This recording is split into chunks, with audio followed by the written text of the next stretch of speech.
Good day and welcome to the South African Weather Service YouTube channel called Get Weather Smart. My name is Mbabi Maliage and I'll be co-hosting this informative YouTube channel on behalf of the South African Weather Service. Hi, I'm Jacqueline Medika and I will be joining Mbabi.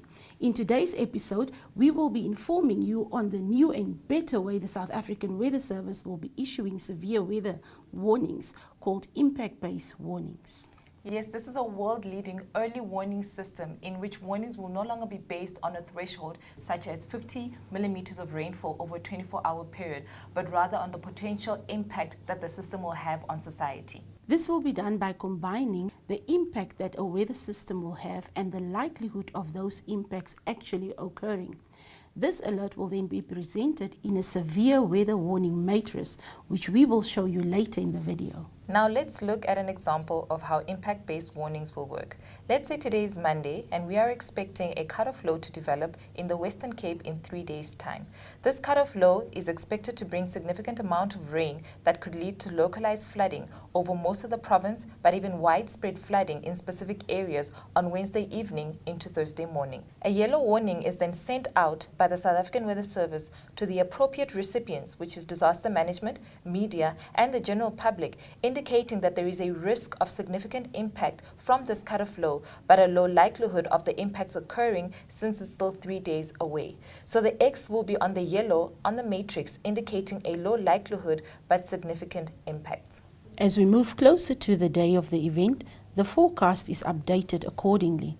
The forecast on duty reassesses the information and decides the flooding is more likely to occur on Wednesday afternoon during peak hours, affecting more people commuting on the road. As a result, the impact will increase from significant to severe due to the change in the timing of the rainfall, but the likelihood will remain the same. The updated warning is then sent out to the relevant stakeholders and disaster management. In this warning, the expected impacts are highlighted, especially for vulnerable areas. Previously, we had advisories which were in yellow, watches which were in orange, and warnings which were in red. With the matrix, it is important to carefully look at the impact and the likelihood relationship rather than the color of the box. For example, if you have a low likelihood of a flooding event but severe impacts, it will make it a yellow warning, but this should not be ignored.